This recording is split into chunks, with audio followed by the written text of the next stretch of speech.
Hey everybody, this is SPAZ and I'm a CD junkie. On this episode of CD Junkie, I'm going to discuss not one, but two bands. That's right, two bands for the price of one. Both bands just happen to be led by the same person, and that person would be British singer, songwriter, guitar player Dennis Greaves. And the bands I'm talking about, 9 Below Zero and The Truth. And I'm going to get into their career and how I got into them right now.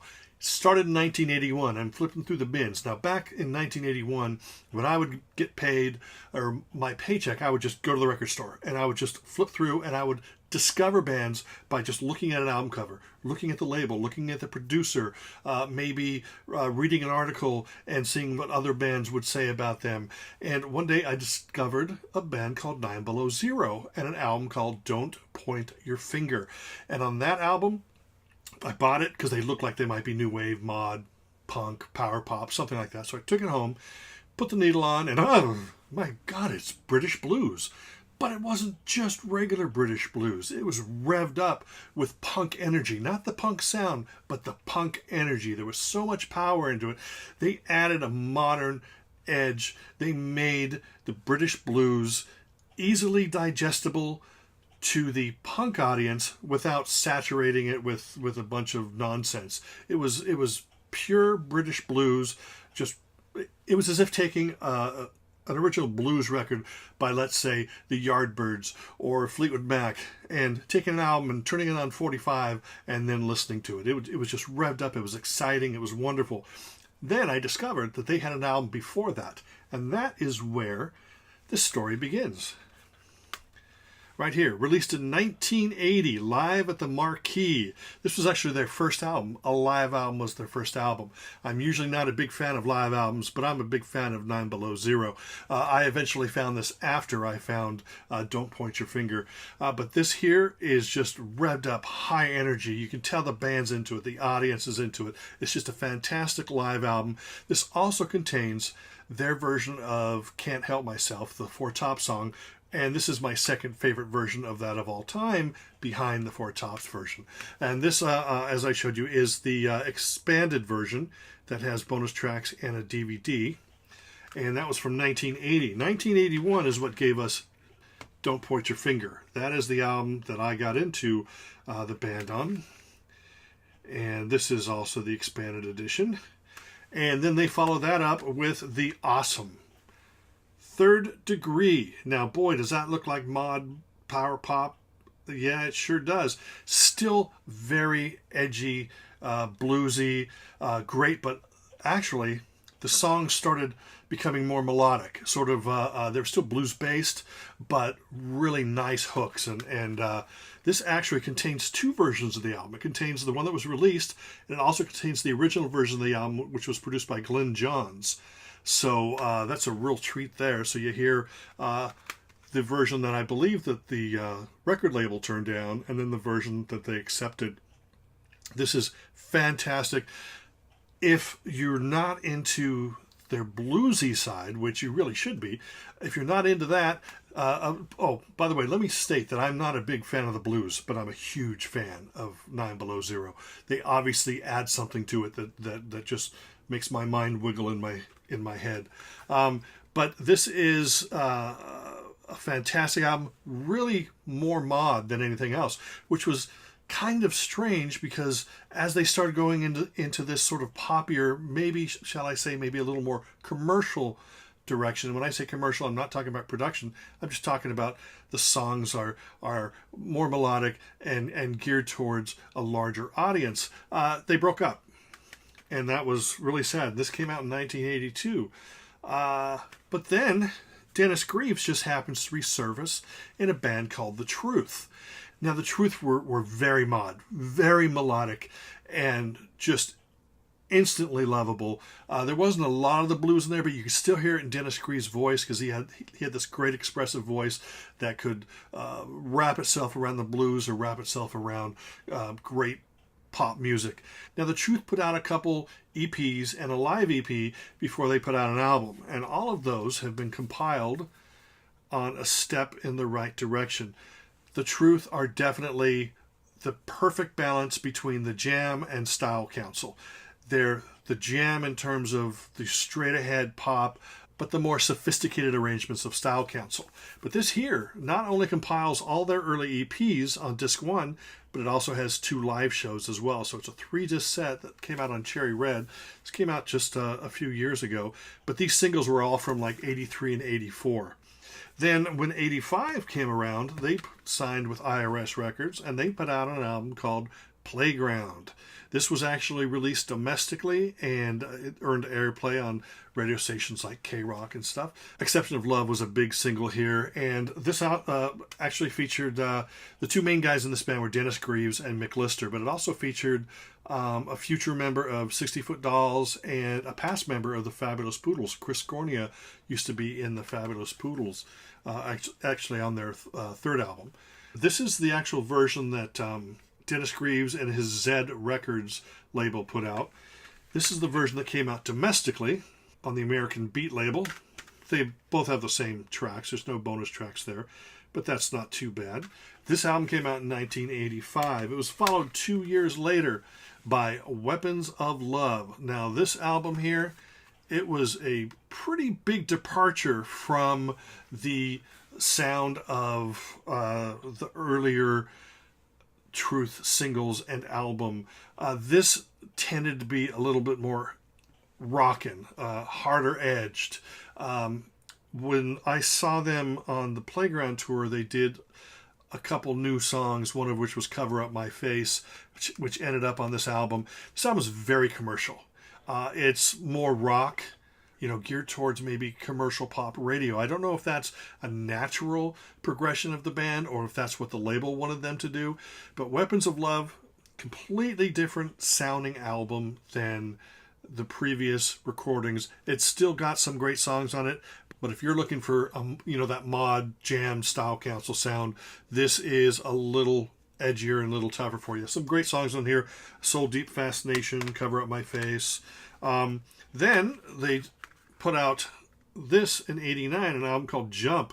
Ironically enough, this still sort of continued in that 80s commercial sound, but the bass player on this was Dennis Smith, who actually had been a member of Secret Affair, as well as part of Nick Kershaw's band. And this was commercial, but it was kind of like maybe in between Weapons of Love and Playground. Has some very fine songs on it. The album actually got better towards the end, which is very strange because usually they'll put all the best songs up top. In fact, the last couple songs on this album resembled the earlier Truth more than anything else from the last 2 albums. But they are good albums. These are good albums, but they're just not the mod sound that we were used to. But then the band split after that. Once the Truth split, Dennis went back and reformed 9 Below Zero and put out these 2 albums, On the Road Again from 1991 and Off the Hook from 1992. These are both compiled on 1 CD. And this is back to that blues sound that we love so well with the 9 Below Zero, the early releases. Then comes Hot Music for a Cold Night. This was actually released domestically on Pangea, I think through IRS. And then comes the 9 Below Zero Ice Station Zebra, or Zebro. And this came out in 1995. And then this one here is a little confusing. This is an album called Covers. Came out on Z Records, which is Dennis Greaves' label. But it's also known as Give Me No Lip Child. And I'll show you a CD that contains that in just a few minutes. But this was an album that came out, copyright 1997. And took me a while to track that down. Then comes the album Refrigerator from the year 2000. More great 9 Below Zero British blues. This one's autographed by Dennis Greaves. This was released in the year 2000. And remember this album covers that I showed you? Well, according to Wikipedia, it was reissued as Give Me No Lip Child in the year 2000. Well, I haven't been able to find a copy of that CD, but I have found a copy of this called Doing Their Homework, which contains a live album and the Give Me No Lip Child with bonus tracks. So if you're trying to complete your 9 Below Zero collection, that's where to go. Then came an acoustic album, a fantastic record called Chilled.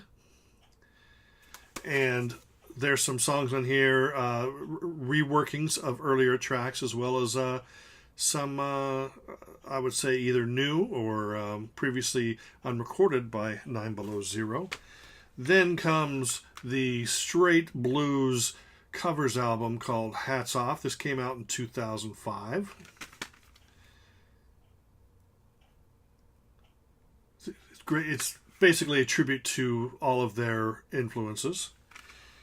And then Angel Air Records put out this, which is their Chilled and Refrigerator albums. This is a 2 CD set, and each of those include a few bonus tracks. So if you can't find the original copies, then you can track that down. Then in 2009, Angel Air Records released their next studio album. And this is a great record because not only is it bluesy, but it also has some of the return to the melodic songwriting. And when I say melodic, I'm not saying blues is bad. I'm just talking pop melodic. Because, 9 Below Zero can do it all. And like I said, Dennis Greaves, he can wrap his voice around the blues. He can wrap his voice around pop. He can go acoustic. He can go, hard-edged electric. And albums like this really prove that. And that's from 2009. Now here's a special treat here from 2011. A band called the Co-Operative. Now who are the Co-Operative?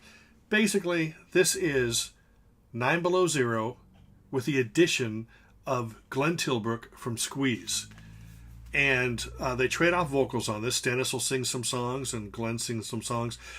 There's a song on here, their cover of a song called Satin Sheets, that I think is one of Glenn TIlbrook's finest vocal performances. I love the way he puts his heart and soul into that song. But that is the Co-Operative. That is 9 Below Zero plus Glenn TIlbrook from Squeeze. Then in 2015, this duo album came out featuring Dennis Greaves and Mark Feldham, both of 9 Below Zero. This is an acoustic album with basically Dennis singing and playing guitar, and Mark playing the mouth harp and singing as well. And this is bluesy acoustic wonderfulness. And then finally, the last studio record that 9 Below Zero put out was 13 Shades of Blue. And this adds a full band, female vocalist, horn players, and all that kind of stuff. And it's just a wonderful, great stabs of horns, and you've got the blues, and you've got Dennis Greaves' voice, and it's just a fabulous collection here. Most of these never got released in the U.S. I mean, you can go on Amazon and track them down. And the reason I think why I'm focusing on this is in anticipation, because it's just been announced that there are going to be some new Truth recordings released very soon this year. And you heard a little snippet on Facebook, and it just sounded fabulous. There's also a lot going on with 9 Below Zero celebrating their 40th anniversary. So I wanted to go through this. I didn't touch on any of the live albums. They have plenty of live albums. I only touched on the first one because that is special to me. Didn't touch on any of the compilations, but I would recommend you to go out and check out either 9 Below Zero, The Truth, The Co-Operative, Dennis Greaves and Mark Feldham, and whatever else you want to get your hands on. It's just definitely great to deal with a band that just does everything from the heart. It's pure blues as reinterpreted by extremely talented British chaps, and The Truth is just great melodic, soulful mod that will get your blood pumping. So definitely check out The Truth and 9 Below Zero next time you're in a store, next time you're online. They're definitely worth your time.